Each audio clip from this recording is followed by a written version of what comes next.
invocamos juntos o Teu nome, Senhor Jesus. Invocamos o Teu Espírito, que é o único Espírito que nós invocamos.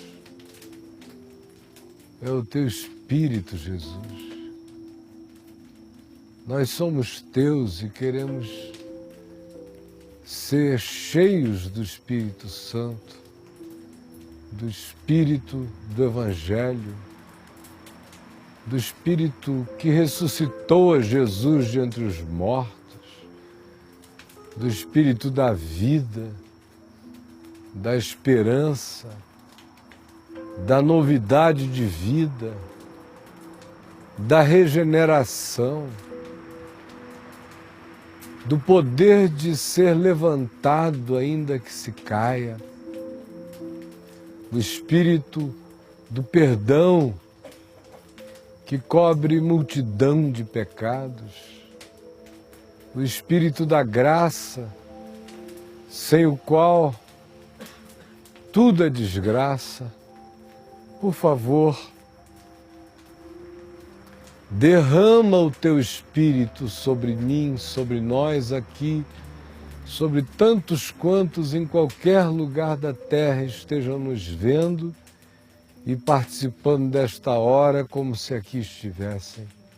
Visita a todos, sopra por toda a terra o Espírito do Evangelho e dá que agora a nossa comunhão aqui seja real e com aqueles que estão longe aqui seja verdadeira no Espírito Santo. Em nome de Jesus. Amém e amém. Gente boa de Deus, boa noite. Nós estamos no segundo mês, naquela cláusula aqui do sermão chamado do Monte, sobre o adultério. Fizemos a viagem psicológica do significado do fetiche fantasioso que nos faz adulterar na mente, como Jesus disse, e vimos que o chamado do Evangelho não é apenas para que nós não sejamos pessoas que não adulterem física e historicamente. O chamado do Evangelho é mais profundo, é para que a infidelidade não habite o nosso pensamento, nem a fantasia, nem o fetiche. Aí nós vimos de onde podem brotar essas pulsões. Fizemos genealogias, fizemos mapeamentos psicológicos, tentamos identificar traumas, propus a vocês viagens íntimas de verificação de todos esses aspectos para que a gente se entenda, porque a questão não é legal e a questão não é moral, a questão é mental, é espiritual, é psicológica, tem a ver com o pensamento, tem a ver com a produção interior. Por isso a lei de Moisés, no máximo, conseguia impedir, pelas punições, o adultério físico externo, mas não tinha nenhum poder de livrar o indivíduo da pulsão fantasiosa, cobiçosa, adulterina. E era o que Jesus estava dizendo. Ao contrário, do ponto de vista psicológico, quanto mais grilado com a lei, seja ela qual for, não matarás. O indivíduo que passa a vida inteira preocupado em não matar alguém é porque tem uma pulsão assassina enorme dentro de si, não é? Eu nunca fiquei pensando durante a minha vida, até aqui aos 56 anos, esse nunca foi um problema para mim, esse mandamento, não matarás. Eu nunca pensei em matar ninguém. Não furtarás. não foi um problema na vida. Eu nunca pensei, por que oportunidade de eu roubar. Nunca senti esse negócio assim no meu coração. Ai, meu Deus, que chance boa de meter a mão. Agora, não adulterarás, eu disse, é algo que está presente na instintualidade mais animal de todos nós, não importando se você tem a geladeira cheia ou não. Porque um homem primitivo podia ter a pulsão do matar pela fome, pela sobrevivência, pelo domínio territorial, pela circunstancialidade, mas não lhe era uma coisa inata. Em tempo de paz ninguém torcia por uma mortandade, a menos que o indivíduo fosse um louco, um surtado. Como a maioria dos tiranos e imperadores da terra, o homem normal na vida não sofre esses assaltos. Mas sofre o da pulsão sexual, que está ligado à nossa reprodução, está ligado ao nosso prazer físico mais elevado, está ligado àquilo que nos habita e que tem a pulsão em nós de um bater do coração, das manifestações involuntárias da respiração, especialmente quando vão chegando as épocas em que a eroticidade inconsciente que habita todos nós vai dando lugar à consciência, à eroticidade desejada, consciente e objetizada. Tem tudo a ver também com hormônios, tem tudo a ver também com heranças genéticas, tem tudo a ver com produção cultural, com produção familiar, tem tudo a ver com traumas, com figuras parentais, com estímulos ou desestímulos, e aí o caldo das complexidades aumenta imensamente, como nós já vimos aqui durante 2 meses. Só que é hora de virar essa página. Na quarta-feira passada, eu falei a vocês o último aspecto, repetindo o tema ainda, sobre como evitar esse processo.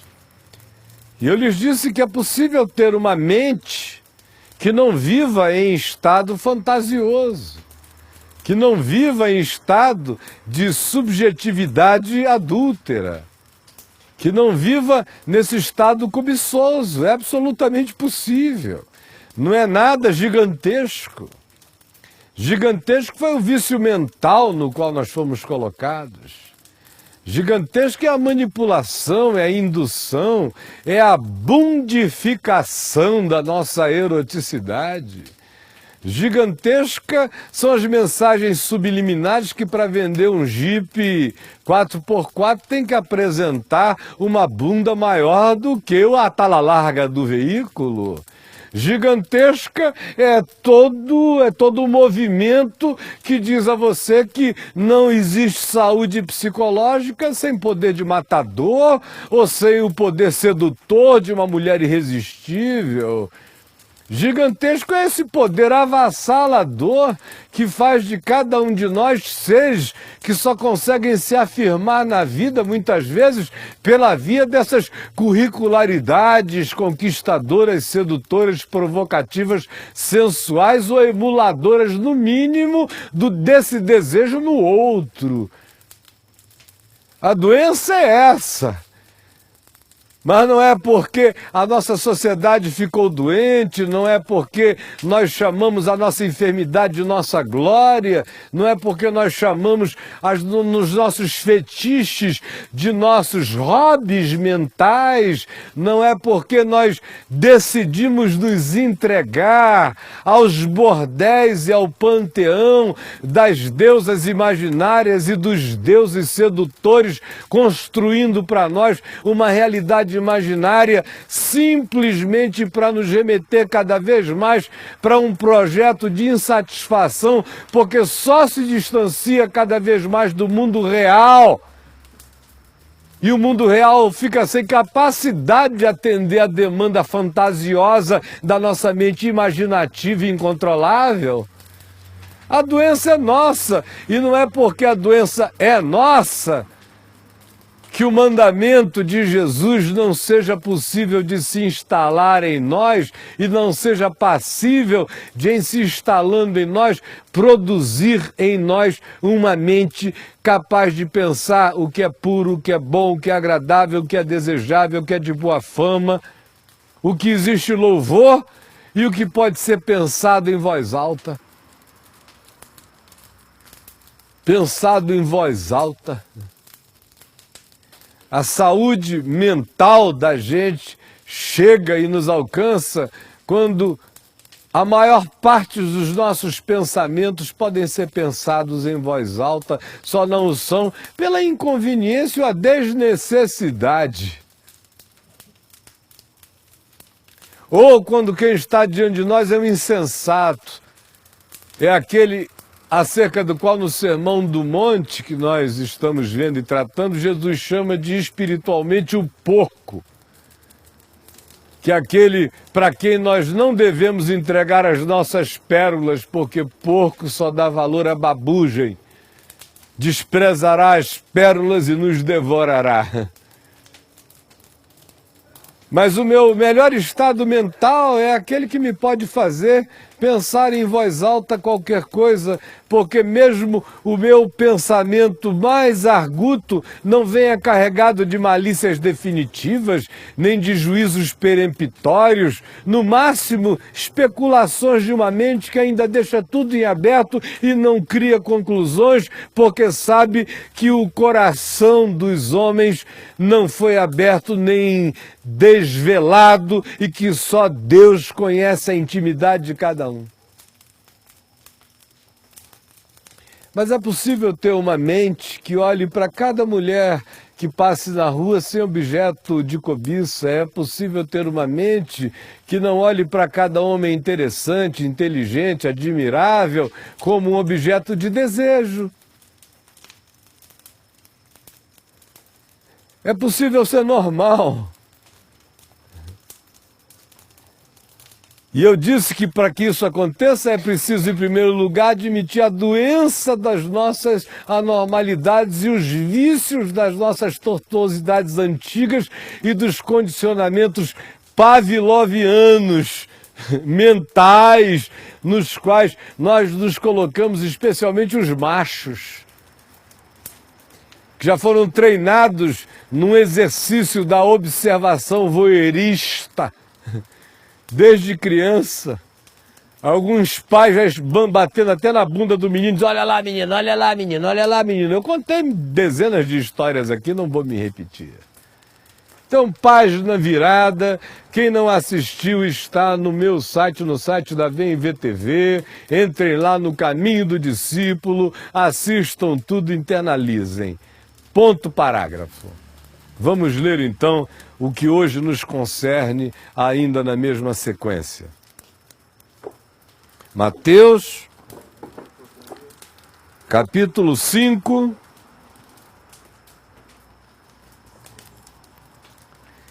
Eu vou ler todo o texto do verso 27 em diante. Nós ficamos esses 2 meses do verso 27 até o verso 30.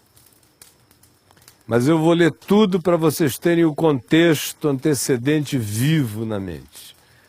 Ouvistes que foi dito, não adulterarás. Eu, porém, vos digo, qualquer que olhar para uma mulher com intenção impura, no coração já adulterou com ela. Se o teu olho direito te faz tropeçar, arranca-o e lança-o de ti, pois te convém que se perca um dos teus membros e não seja todo o teu corpo lançado no inferno. Se a tua mão direita te faz tropeçar, corta-a e lança-a de ti, pois te convém que se perca um dos teus membros e não vá todo o teu corpo para o inferno. Tudo isso aqui já foi visto e explicado, já vimos o significado de cortar esses membros para poder preservar a inteireza do ser, já vimos que isso é teu, mas não é você. Tudo isso está claro para quem andou com a gente. Agora hoje, iniciando um período que talvez dure 3 semanas. Também foi dito: aquele que repudiar sua mulher, dê-lhe carta de divórcio. Eu, porém, vos digo: qualquer que repudiar sua mulher, exceto em caso de relações sexuais ilícitas, a expõe a tornar-se adúltera.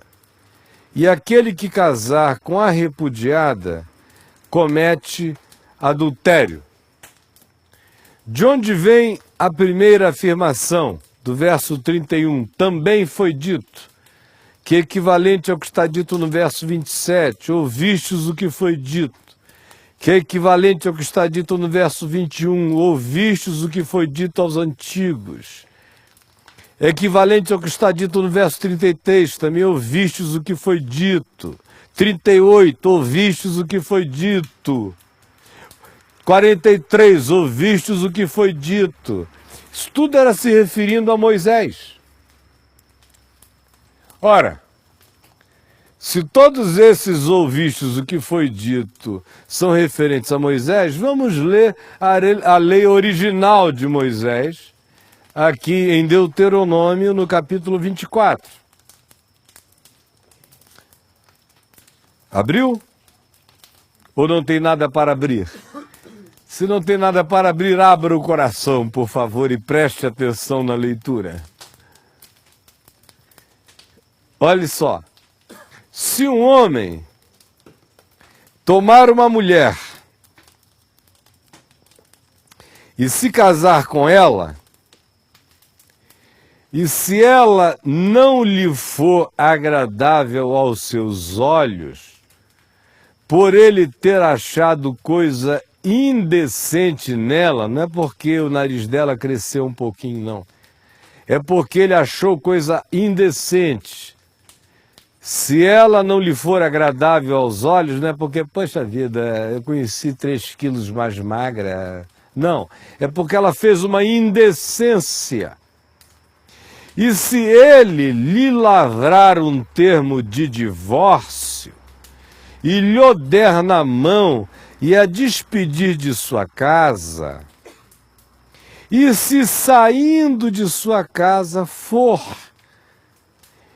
e depois casar-se com outro homem, e se este outro homem com quem agora ela se casou, se aborrecer dela e lhe lavrar outro termo de divórcio, e lhe o der na mão, e a despedir da sua casa, ou se este último homem com quem ela casou, que a tomou para si por mulher, vier a morrer, ou seja, se ele ficar viúvo, ela ficar viúva, então seu primeiro marido, aquele que tinha visto coisa indecente nela e por isso ela deixou de lhe ser agradável aos olhos, e quem foi o primeiro a lhe dar carta de divórcio, então esse primeiro marido, que a despediu, não poderá tomá-la de volta e desposá-la, para que seja outra vez sua mulher,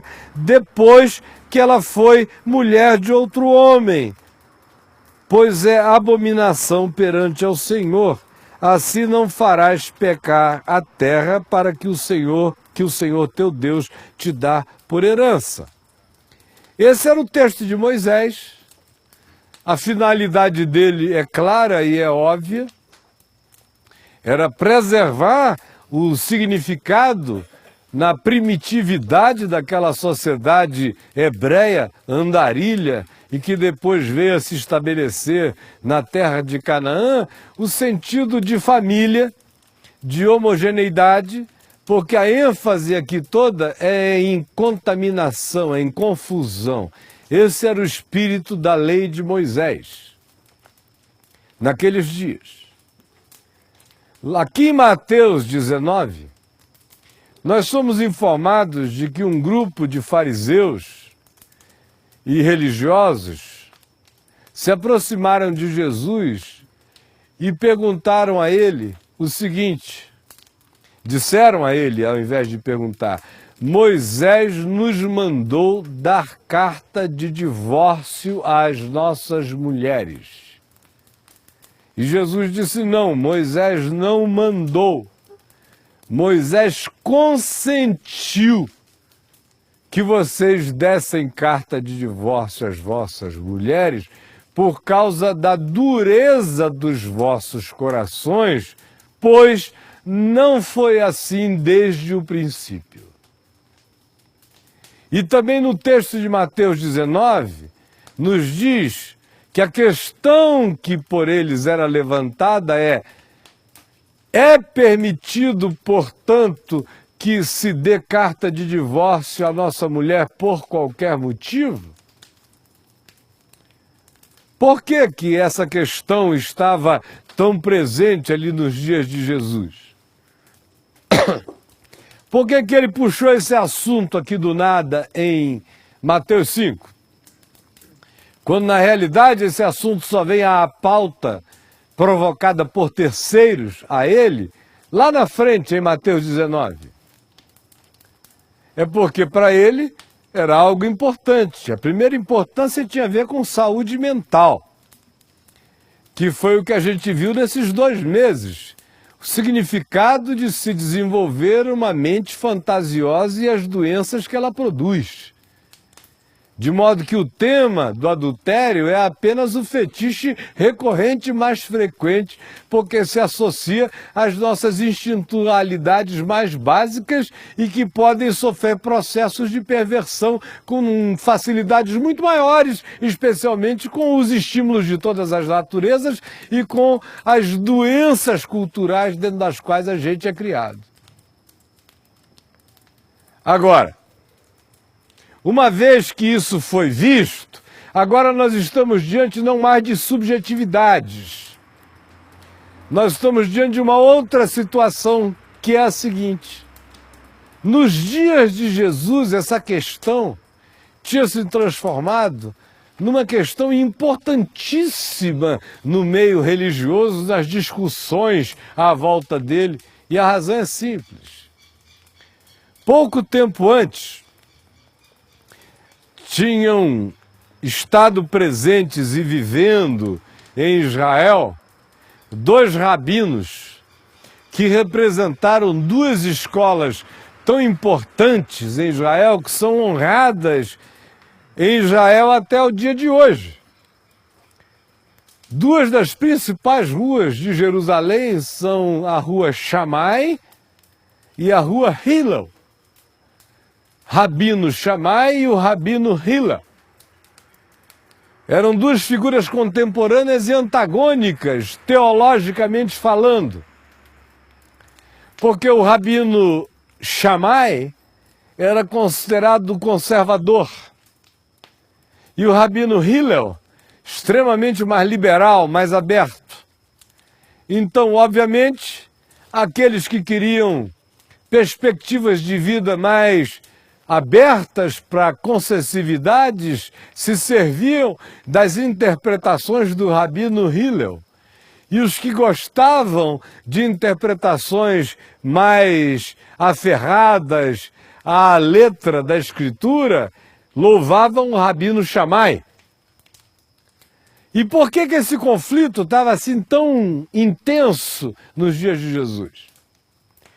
Porque os fariseus, que eram contra toda forma de adultério e de bigamia e de poligamia, praticavam, todavia, a monogamia sucessiva. Eles eram capazes de pegar uma mulher, como aqui está dito em João no capítulo 8, em flagrante adultério, e levá-la para um lugar público, já todo mundo com pedra na mão, para fazer dela um obelisco erótico, cobrindo-a de pedra. E Jesus impediu tal chacina diabólica. Eles eram capazes de ir ao templo e agradecer a Deus por não serem como o publicano que estava orando ao lado. Aquele diz: muito obrigado, Senhor, porque eu não sou como esse publicano iníquo, adúltero, safado, cretino, porque eu não pulo a cerca. Mas a cabeça dele, segundo Jesus, era um motel ambulante. Eram sepulturas caiadas, pintadas de cal do lado de fora e dentro, cheias de rapina e de tudo quanto fosse porcaria. Era a interioridade deles, os pensamentos e o inconsciente deles. Então, por serem hipócritas e por viverem de exterioridades, eram capazes de fazer montanhas de pedra de alguém apanhado em flagrante adultério, enquanto a mente deles era um bordel ambulante. Então, por serem hipócritas, eram capazes de considerar um indivíduo pária para sempre, se ele, por alguma infelicidade, ou ela, na conjugalidade, tivessem sido abandonados, ou o casamento não tivesse dado certo, virariam seres de segunda categoria, não importando a circunstância, especialmente se fosse mulher. Homem não. Homem não. E aí eles tinham desenvolvido uma outra coisa, porque aquela foi uma produção, uma época de ampla produção extra-bíblica, não bíblica, dos fariseus e dos rabinos da época e da moda, fazendo acomodações à média social e ao desejo religioso. Shammai, no entanto, dizia que o homem não podia se divorciar da mulher por qualquer motivo. Hillel era muito mais tendente a apoiar o capricho masculino no divórcio e na monogamia sucessiva. Jesus, nesse caso, afirmou Shammai, quando disse que não era por qualquer motivo, exceto em caso de relações sexuais ilícitas. A pergunta feita em Mateus 19 ecoava o rabino Hillel. É permitido conceder carta de divórcio por qualquer motivo? Por quê?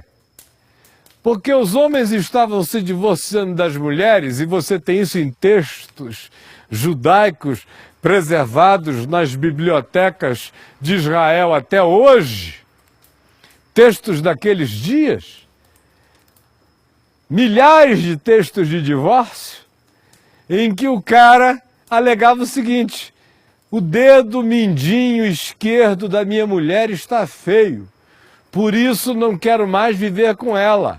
Aí divórcio da bichinha. Ela ganhou uns quilos a mais, divórcio na bichinha. Viveu muito bem comigo, mas ultimamente não gosto da comida que me faz. Divórcio na bichinha. Era qualquer coisa motivo de divórcio. Era uma inflação de divórcio, por quê? Porque os hipócritas dos fariseus, que diziam que não pulavam a cerca, mas que viviam cheios de ganância sexual na mente, desejando mulheres, mas como queriam ser justos segundo as exterioridades da lei apenas, eles eram contra a bigamia, a poligamia, o adultério, tudo isso, e do ponto de vista das exterioridades eles se comportavam assim. Eles só deram um jeitinho subreptício para poder ir comendo uma mulher de cada vez. Monogamia sucessiva.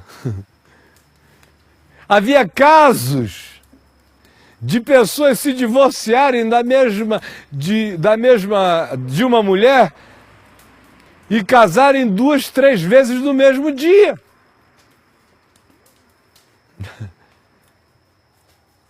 Depois os muçulmanos pegaram essa mania. Houve um sultão que casou e descasou no único dia 30 vezes, para não violar a lei de Alá, que só dava permissão a ele para ter 4 mulheres. Ele estava querendo pegar mais 26 naquele dia e estava com pressa.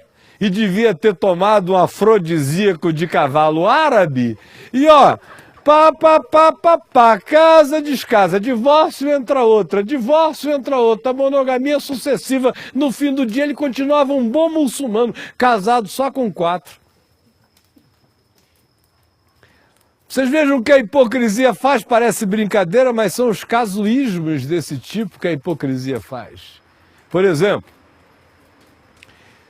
na década de 80, houve um evangelista americano que se tornou famoso no mundo inteiro e que, de repente, houve uma catástrofe na vida do homem que era absolutamente previsível, porque ele era um dos caras mais legalistas que já apareceram pregando supostamente o evangelho na televisão. Ele era aquele tipo que dizia assim, olhem para esta boca santa aqui, que eu vi várias vezes, ele sábado de manhã dizendo, esta boca é santa. Nunca entrou um gole de vinho nessa boca santa. Eu digo, não, é uma boca boba que não sabe o que é gostoso, idiota. Aí ele dizia assim para mim, olha aqui para este homem santo, nunca tocou em outra mulher, casou virgem com uma virgem, nunca tocou em outra mulher. Aí acusava um primo dele, que era um roqueiro famoso dos Estados Unidos, de ser um calhorda, canalha, tomador de drogas, ele era o santo. E ele repetiu tanto isso que um dia eu disse, esse cara vai se arrebentar e não vai demorar, vai ser já, sabe por quê? Ninguém elege um tema desse, fixa-o para os outros e o repete tanto sem que essa seja a sua mais profunda obsessão. Ele só está expressando isso para o outro como negação até o dia em que o magma não aguentar mais e a crosta dessa consciência fragilizada que precisa se autoafirmar todo dia, não suportar mais as pulsões interiores, aí vem aquele derrame desgraçado e todo mundo leva um susto. Mas é a hipocrisia que faz isso. Aí o que acontecia? O coitado foi flagrado em situações da seguinte maneira, ele parava o carro dele, contratava uma prostituta, colocava no carro, ia para um motel, aí dizia para a prostituta fazer todas as posições do Kama Sutra, mas tinha que ficar 1 metro de distância dele. Aí a bichinha para o candelabro, virava, fazia e acontecia. Nem o ginecologista dela sabia que era capaz de ver posições tão inusitadas. E enquanto isso ele se masturbava a 1 metro de distância. E era a mesma prostituta que ele preferia levar sempre. Depois ele pegou uma segunda que foi quem entregou ele para a mídia. E essa primeira, depois que a outra entregou, ele já está sujo, deixa eu contar a minha história, ainda escreveu um livro e ganhou uma grana. Pois bem... Mas o que ela dizia é o seguinte, olha, ele ia lá na minha casa, o grande televangelista mundial, e eu ficava em tudo que é posição possível e imaginável. Enquanto ele se masturbava e nem eu aguentava mais dizer, fulano, vem, vamos completar esse negócio, porque até eu que tô paga, tô a fim de consumar. Aí ele dizia, não, se eu tocar, se o meu membro entrar em você, é adultério.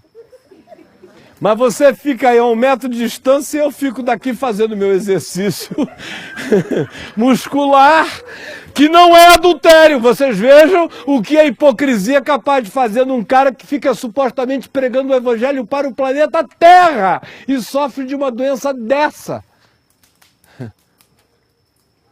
Aí vocês estão achando que eu estou de brincadeira? Tá todo mundo dizendo aleluia! E o maluco tá lá, dizendo para a prostituta, faz aí porque a 1 metro de distância eu exercito a mão direita e não adultero. Era uma doencinha dessa natureza que tinha se transformado em espetáculo coletivo nos dias de Jesus. Os caras estavam se divorciando assim, ó. A gente trair com a outra, não. Mas eu já peguei ela há 3 anos, essa mulher aqui. Já deu o que tinha que dar. O reino da inafetividade. Casamentos sem amor. Então agora cartinha de divórcio. Aí ela vai. Aí ele, ó, minha filha, vem cá. Outro casamentinho. Mais 2, 3 anos. Acaba a fantasia.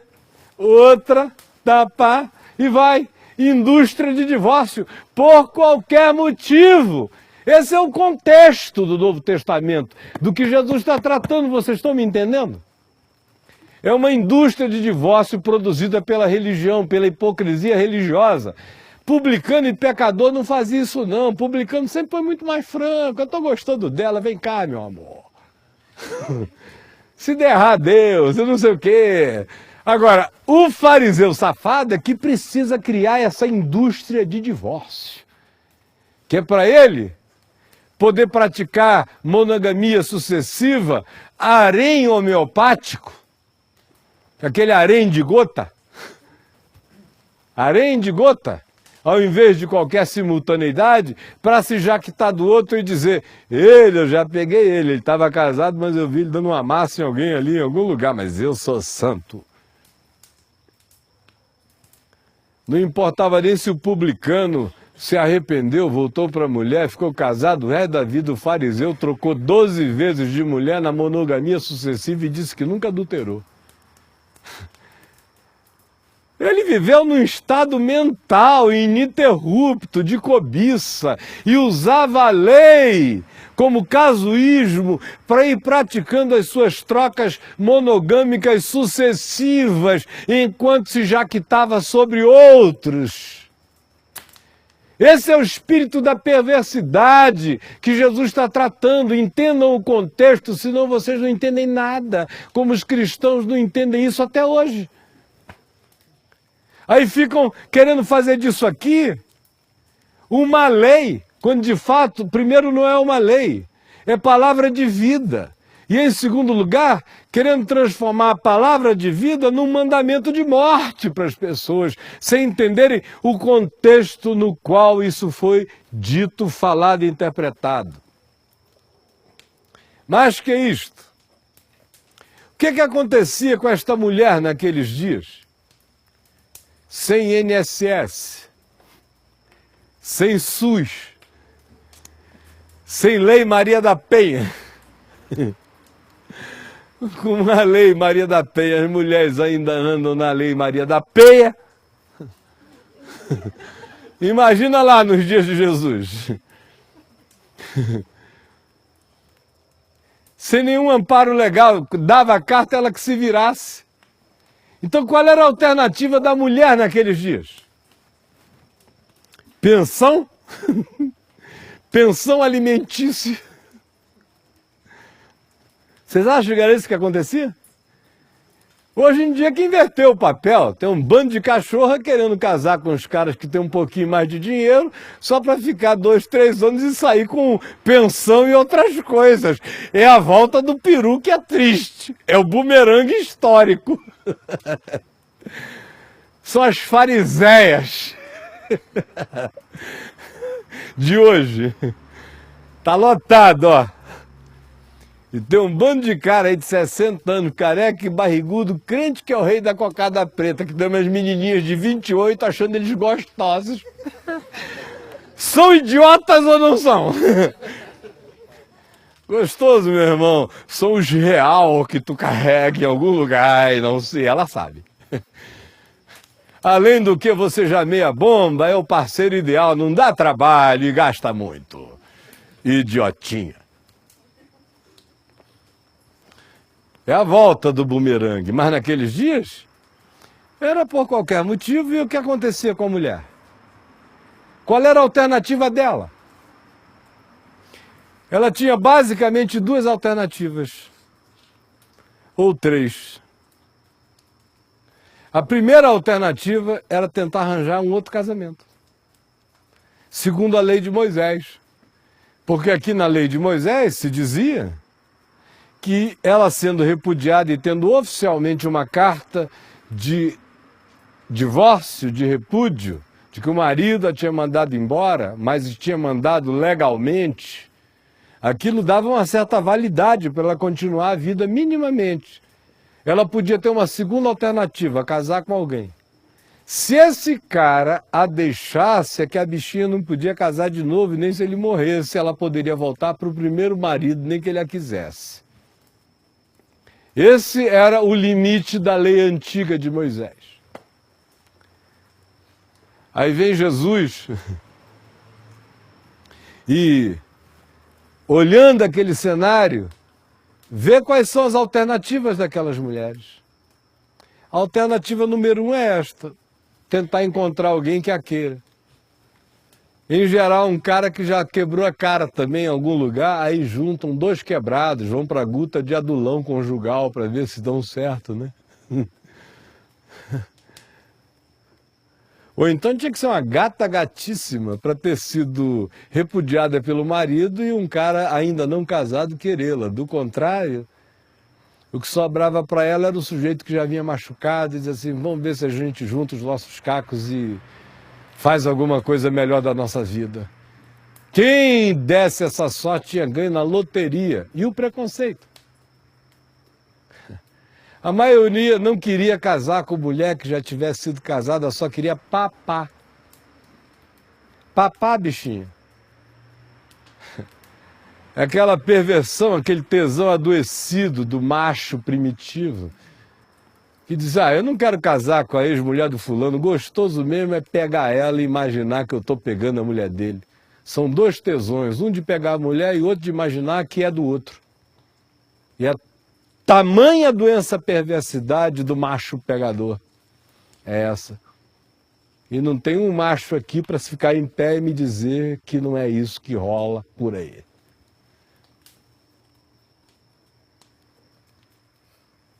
Primeira alternativa dela era essa. Mas ela era vítima de preconceito. Raramente alguém queria. O prêmio do macho à época era o ímen. Era a virgem, não era casada. A menos que ela já tivesse dotes anteriores, familiares, e ela se tornasse um bom negócio. Aí a coitada outra vez ia estar casando, não por amor, mas porque ela tinha dotes paternos superiores e se tornar um bom negócio. Do contrário, dura e pobre, seria vítima de preconceito, raramente acharia alguém. Aí o cara, por qualquer motivo, pelo tesão praticado como monogamia sucessiva, como hipocrisia que adequava-se casuisticamente à lei de Moisés, ele ia produzindo vítimas pelo caminho que iam ficando quase sempre para a segunda alternativa. A segunda alternativa era a mendicância. Era pedir esmola. Era viver de favor. Era ficar semi-escrava. Era servir alguém, alguns. A terceira alternativa era a prostituição. Era poder dar para comer. De modo que o rigor de Jesus, que recai espetacularmente sobre os homens, acontece nesse contexto em que a prática era essa perversidade da monogamia sucessiva, com as consequências que geravam pelo menos 3 outras catástrofes. Ou o casamento por absoluta necessidade financeira sem afetividade, ou a mendicância, ou a prostituição. Aí vem Jesus e diz: não pode se separar por qualquer motivo, só se ela trair você, seu safadão.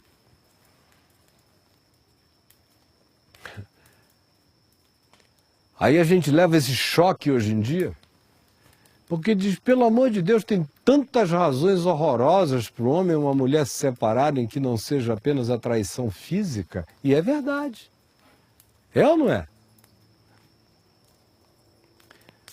Mas é claro que Jesus está tratando aqui de fariseus daquele contexto, daquela época, daquela hora, e a prova disso aparecerá em Mateus 19, quando o tema que estava por detrás da questão do divórcio aparece: o por qualquer motivo, da monogamia sucessiva e do que gerava. Expunha a mulher a tornar-se adúltera, a tornar-se prostituta, a tornar-se mendiga, a tornar-se coisa alguma. Casamento, naquela ocasião e naquela época, não era apenas uma escolha conjugal. uma vez casado, no ambiente em que o Novo Testamento acontecia, em que o mundo dessa revelação emergiu, significava também uma questão de dignidade, de amparo, de ajuda, de solidariedade, de misericórdia, de socorro para com aquela que, de outra sorte, a menos que te tivesse feito mal, a menos que tivesse traído você, se você simplesmente por um desgosto estético dissesse não quero mais, você estava criando uma vítima, criando uma mendiga, criando uma prostituta, criando uma mulher que estaria fadada a existir como um ser sem nome, como uma pessoa invisível por causa do capricho das suas fantasias adubadas, regadas, alimentadas por uma mente tão doente que já casava pensando em qual seria a próxima alternativa. Esse era o tempo de Jesus, esse é o contexto no qual ele está falando isso. Deu para compreender? Mas é óbvio que tanto o contexto bíblico do Velho Testamento quanto do Novo Testamento, desconsiderando essa situação que eu acabei de descrever, da monogamia sucessiva que vai gerando vítimas e vítimas e vítimas pela vida, especialmente naquela época em que cada mulher dessa era lixificada, era descartada e virava ser invisível ou manipulado ou usado ou objeto de todos os estigmas e preconceitos. É óbvio, todavia, como eu disse, que tanto no Velho quanto no Novo Testamento há outros contextos que justificam a separação. Por exemplo, o livro de Provérbios diz que é melhor viver abraçado com um espinheiro do que viver casado com a mulher rixosa. Ou com o homem de Belial, que é conforme lá se fala, que é aquele cara iracundo, perverso, estilo Nabal, marido de Abigail, que veio a se casar com Davi quando enviuvou. Lembram dessa história? Ora, o livro de Provérbios repete isso várias vezes. É melhor abraçar um pé de mandacaru do que ficar casado com essa mulher. É melhor tortura do doicode, com gota na cabeça. Toco, toco, toco, toco. Você preso a uma solitária com aquilo toco, toco, toco. É menos incômodo do que viver com a mulher rixosa. É enlouquecedor. Assim como é com o homem mal-humorado, perverso, violento, gritador, arrogante, machista, tirano, abusivo. Assim como é insuportável para a alma da mulher o abuso do homem, saibam, é insuportável para a mulher essa tagarelice maluca, desgraçada, repetitiva, cansativa, que o cara diz, eu entendi, meu amor, eu entendi, meu amor, eu entendi, meu amor, eu entendi, meu amor. Daqui a pouco ele tá dando um mata-leão nela. Eu tinha entendido, meu amor!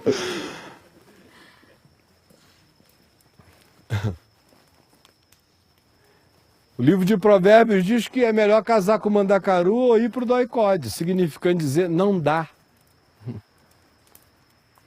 É insuportável. Também. Por exemplo, não precisa ir nem tão longe.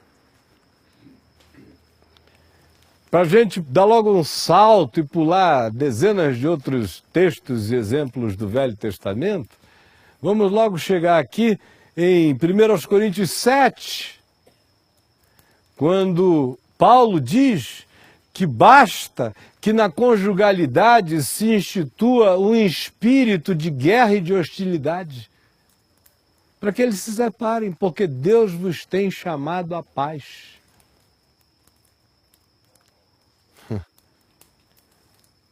Lá é interessante, o termo grego usado em 1 Coríntios é o mesmo usado por Paulo em Romanos 7, quando diz que a mulher está sujeita pela lei ao marido enquanto ele vive, mas morrendo o marido fica livre ela do jugo da lei. Essa mesma expressão aparece lá em 1 Coríntios 7, quando Paulo diz, porque nós não estamos e não fomos chamados para ficarmos sujeitos à servidão. Equivale à morte, viver naquele estado.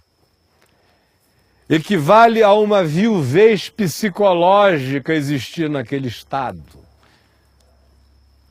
Por isso, casamentos que não casam, que só descasam, não merecem a insistência da conjugalidade. Não dá para manter casado quem nunca se casou. Quem nunca se casou só dá para divorciar. Divórcios. Raramente divorciaram pessoas casadas. Raramente. Só quando uma grande mentira entrou no meio e eles não foram capazes de se encontrar para dirimirem a mentira e ficaram separados pelo abismo da mentira. Do contrário, minha gente, divórcio só separa quem já está separado ou quem nunca se casou. Ou só separa aqueles que um apenas ficou casado e o outro se descasou por alguma razão que ele diga, um dia eu gostei dela, mas de fato ele foi descobrir que um dia apenas ele se encantou pelo momento estético, histórico dela, mas ele nunca nem soube o que era amar. Porque eu continuo acreditando que é verdade, que o verdadeiro amor jamais acaba. Ele muda, ele se transmuta, ele vai ganhando adaptações, formas, fisionomias, mas ele se rearranja, se reencontra, ele se torna adequado a cada nova estação da existência. No entanto, minha gente, o que Jesus está aqui dizendo não é aquela lei que o evangélico chega para praticar outra hipocrisia, que quem entra ali no meu site, no www.caifai.net, fica assim infartado de ver tanta hipocrisia desse tipo. É carta de pastor para mim, dizendo que não aguenta mais a mulher que está pedindo ao Senhor que a leve para a glória. Tá lá, tá cheio. Você nunca leram, não? Cheio. Não aguento mais, atualmente eu estou orando ao Senhor para o Senhor a promover para a glória, que é para eu me casar de novo. Só a vontade de matar ela danada, mas ele chama isso de promoção para a glória. Mulher, de vez em quando uma me escreve aí. E como a mulher é mais impotente do que o homem, ela sofre muito mais dessa vontade de que o marido morra do que o marido em relação à mulher. Como o marido, em geral, às vezes é economicamente mais forte, se sente psicologicamente mais decisivo e, em geral, é quem pula a cerca e arranja a desculpa mais comum para dizer acabou, ele descobre um ano depois que não é de nada, né? Quando ele estiver já morando na casa da mãe, sem conseguir arrumar nem a meia, sem saber mais nem o lugar e a direção do trabalho, e entrar em depressão e pedir ajuda. E as mulheres choram 6 meses, se levantam, pegam os filhos, se arrumam e bola para frente. No entanto, como os homens têm essa sensação de poder, em geral é a mulher que suporta mais tempo, que aguenta mais tempo e que, portanto, fica com mais ânsia de matar. É verdade. As mulheres mais piedosas deste mundo, abrindo o coração comigo, casadas com maridos que são assim, aqueles carcinomas desgraçados, com metástase. Quantas? Centenas e centenas, e vocês aqui, vocês ali sabem disso, já me disseram. Pastor, houve milhares de noites em que eu dizia, Senhor Jesus, me perdoa, mas leva ele.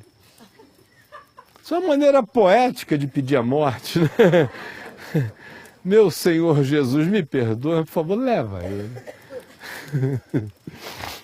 Leva ele. É outra hipocrisia que no meio evangélico está presente, por quê? Porque o evangélico transformou o que Jesus estabeleceu como uma lei para bater na cabeça da monogamia sucessiva praticada pelos fariseus hipócritas, que iam deixando pedaços de mulheres pela vida, largando-as por qualquer motivo, dizendo a eles: não, só se elas traírem vocês, seus safados. A brincadeira não é essa, não! Nem por causa disso ele estaria negando o espírito da sabedoria, da palavra que dizia que certas circunstâncias inviabilizam vínculos, não dá para dois andarem juntos se não houver acordo entre eles. Em nenhum nível na vida, por que você acredita que dá para ver no casamento? Não dá em nenhum nível, mas no casamento a gente tem que dar. A gente não se entende, não se gosta, se odeia, se detesta, quer se matar, mas a gente se casou e o Senhor prefere a gente se odiando, mas casados até a morte. Parece até aquele dentista lá de Niterói, cuja história eu já contei uma vez lá no Caminho da Graça, que eu conheci quando eu era pastor na igreja presbiteriana Betânia. Um senhor bonitão, parecia o Valmor Chagas. Sabe aquele cara com cara assim, nova, mas que com 40 e poucos anos já tem aquele cabelo branco, branco, branco, branco? Tinha o Valmor Chagas nos bons tempos, né? Era no tempo que ele era Valmor, não no tempo que ele virou Chagas. Então, você era um dentista bonitão. Aí ele chegava lá e ele era casado com um toquinho de amarra-onça. Literalmente, meu irmão, era preciso ser varão de guerra. Porque a bicha era um bujão. E não era pelo tamanho, nem pela bujãozice, era pela carranca. Ela te olhava assim com ódio. Parecia que ela queria te comer. Você ia falar com o marido dela: ô, doutor fulano, aí chegava já aquela bocrele do lado. Aí você dizia: vamos encontrar para almoçar. Ele: não pode almoçar com ninguém, não. Era um negócio horroroso. Horroroso, horroroso. Era insuportável. Coitado. Ele muito católico. Ela também, aquele casamento católico. Sabe como é que era? Indissolubilidade papal. É porque o Papa não é casado com ninguém, senão ele já tinha acabado essa lei há muito tempo. Os católicos quiserem acabar essa lei, casem o Papa que ele institui o divórcio. Não é casado com ninguém, aí ele fica nessa de que é possível suportar. Tem certas coisas que, sinceramente, um câncerzinho ameno maltrata menos do que certos casamentos. Vocês sabem disso.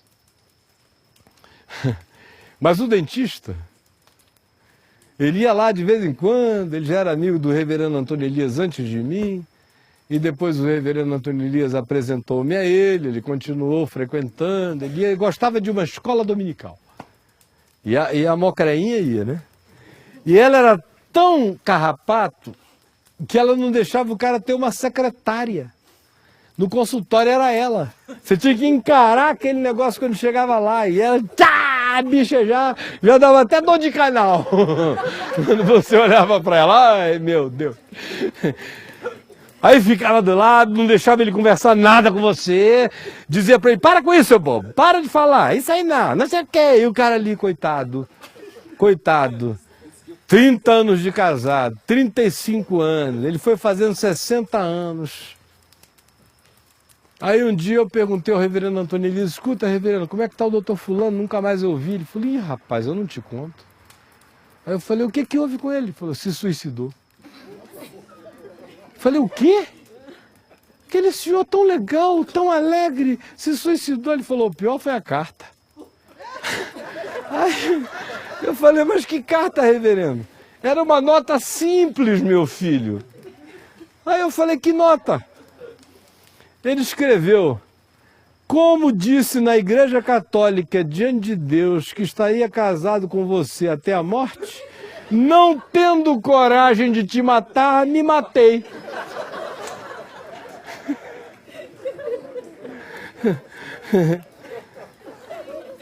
É o que esse mandamentinho aqui, transformado em lei de Moisés, é o que o mandamento do Evangelho, que é mandamento para a vida e não para a morte, hipocritamente transformado em lei de Moisés, produz.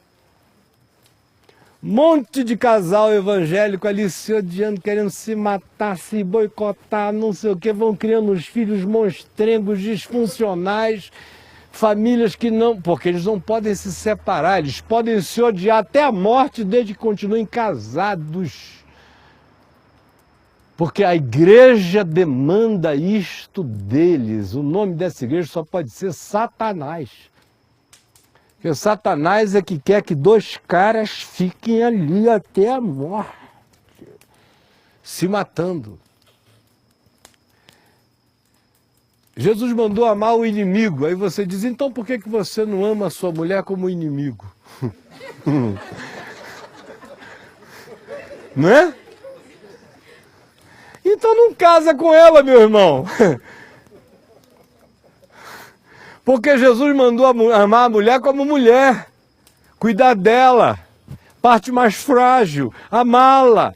Pedro disse, cuidar dela como a parte mais frágil, viver a vida como um do lar, porque vocês são herdeiros da mesma graça de vida, para que não se interrompam as vossas orações. Marido, amem as vossas mulheres. Mulheres, sejam submissas, respeitem e admirem os maridos de vocês. Porque é apenas isso que o Evangelho ensina. Se não for assim, não é casamento. Não adianta dizer ame a sua mulher como se fosse o seu inimigo. Pelo amor de Deus, quem assim faz e assim prossegue vai ficar doente da alma, da mente e do corpo. Eu posso amar meu inimigo e orar pelo que me persegue?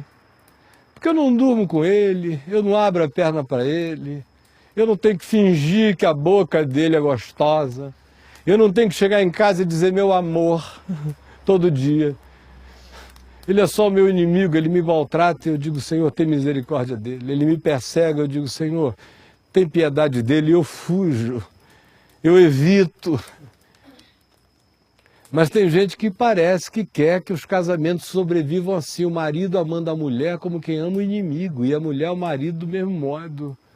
Aí nunca vai ter livro de cantares entre eles, e porque não tem esse amor, eles preferiram transformar o livro de cantares numa alegoria do amor de Jesus pela igreja. É Jesus querendo beijar os peitinhos da igreja, chupar a boquinha da igreja. Se a tua língua é gostosa, eu queria beber vinho no teu umbigo, e no hebraico não é nem no umbigo, é na tua genitália que está no hebraico. Aquilo foi o pudor do escriba que botou o umbigo. Imagina só. Aí fica Jesus tendo que fazer sexo oral na igreja porque os caras não amam as suas mulheres. Não amam as suas mulheres. E aí preferem dizer que é Jesus e a igreja. É?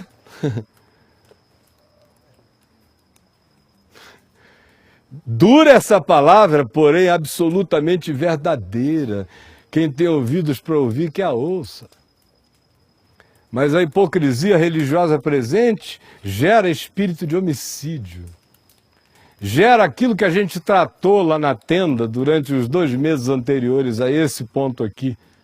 Que é quando o cara não mata, mas gera o quê?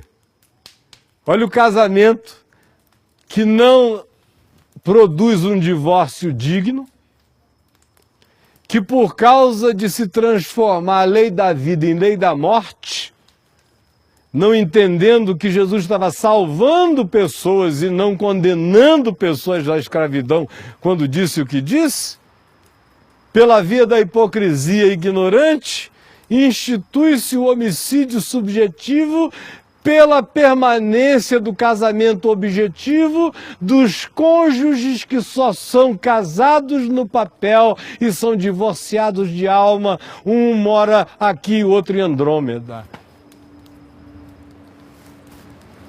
Mas ficam ali, se odiando e praticando aquele homicídio subjetivo acerca do qual a gente falou, que é aquele que, não me digam que num casamento sem amor, com amor, de vez em quando tem uns surtinhos de sem amor, meu querido, essa é a lei da vida. É você chegar e nulificar a sua esposa, o seu cônjuge. Ele passa na sua frente, ele não se sente mais visto. Você já notou como uma das maiores dores conjugais é quando o marido ou a esposa deixam de enxergar o outro? Não tem mais olhar no olho há anos. No máximo são palavras laterais, quando muito. E as agressões verbais, que Jesus disse que equivalem a assassinatos psicológicos, que às vezes destroem o outro. Chamar o irmão de raca, de nada, de zero, de nulificação, acabar com a autoestima do outro, homicídio psicológico. A gente estudou isso 2 meses aqui. É o ensino de Jesus anterior a esse. Ou esqueceram? Então a hipocrisia que faz o mandamento que era para a vida, que era para salvar mulheres do abuso, da monogamia sucessiva e perversa dos fariseus, se transformou em lei hipócrita para os cristãos, que agora, por causa do status também que diz só haverá separação se um dos dois traírem, eles traem pra caramba, mas não querem a disciplina da igreja, desenvolvem a arte de esconder a traição, continuam casados para sempre, na infelicidade deles, desejando todo dia que o outro morra.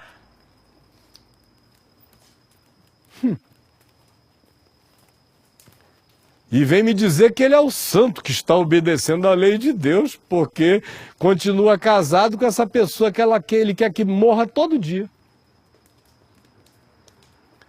Para ficar casado virou assassino, virou homicida, virou desconstrutor de seres humanos, virou carrasco do cônjuge, virou o opressor do outro, virou o diabo do outro. Não é à toa que quando essa coisa eclode, os divórcios vêm, em geral, as consequências são absolutamente devastadoras e desgraçadas, porque houve um acúmulo de tanta mentira, de tanto ódio, de tanta agressão, de tanta nulificação,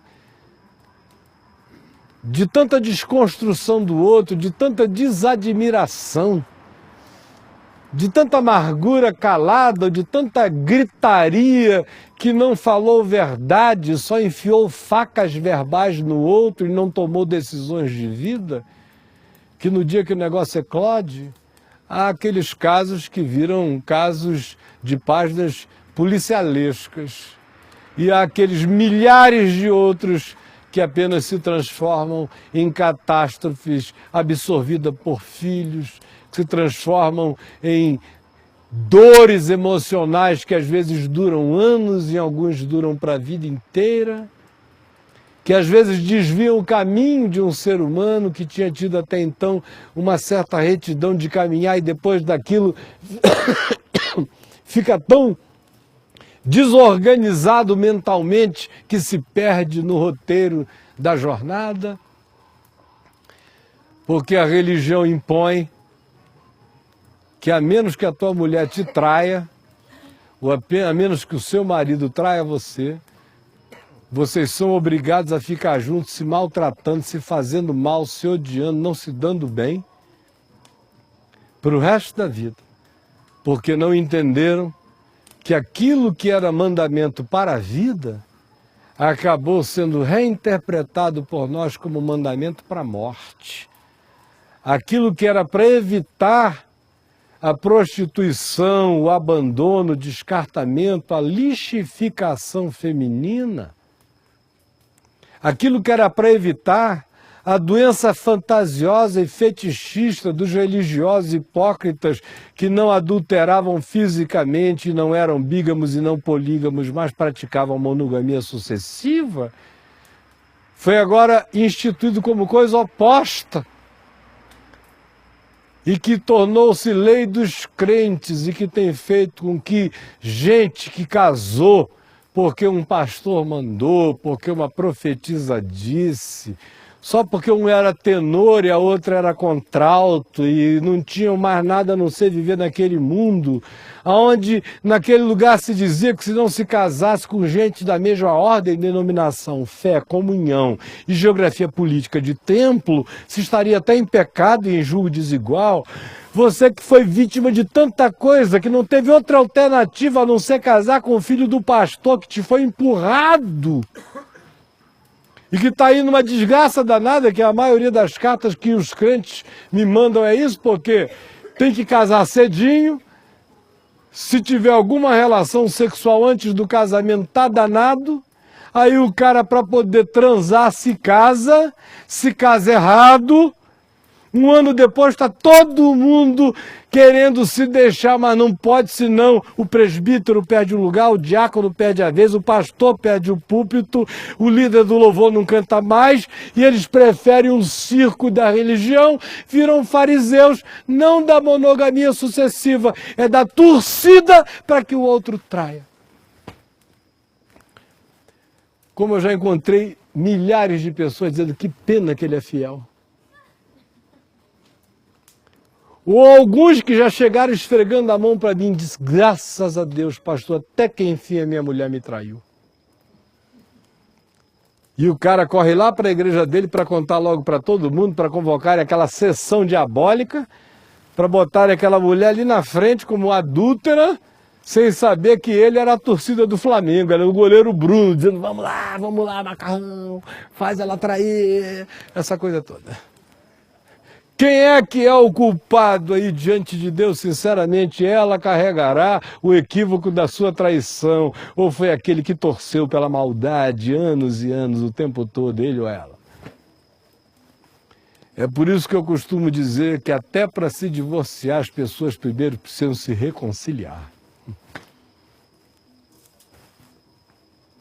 Quem não se reconcilia com o outro antes de se divorciar, carregará para sempre a fantasmagoria dos ódios não resolvidos, das amarguras não tratadas, que acompanharão você para qualquer outra relação e haverão de envenenar você aonde quer que você vá. Mas por hoje chega. O Evangelho, no contexto de Mateus, está explicado historicamente para vocês.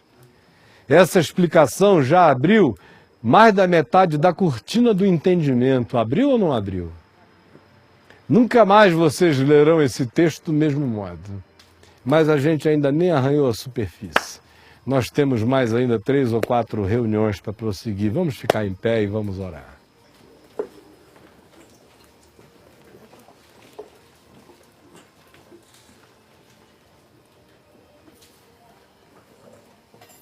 É a sonoplastia, que eles só botam quarta-feira à noite.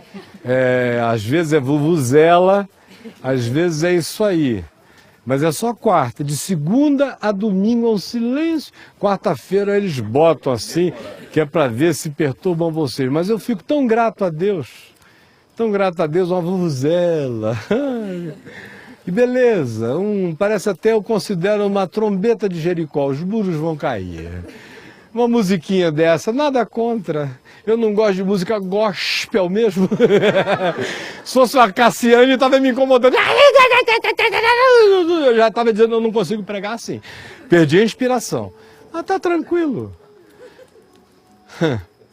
E depois da escolinha de 4 anos lá no Café com Graça, depois de ter vivido louvado e incensado desde os 18 anos de idade, quando eu comecei a pregar o Evangelho, 6 meses depois, o governador não queria inaugurar nada sem a minha presença, não tinha solenidade na Câmara dos Deputados sem que eu não fosse chamado para falar, um garoto pregando para todo mundo.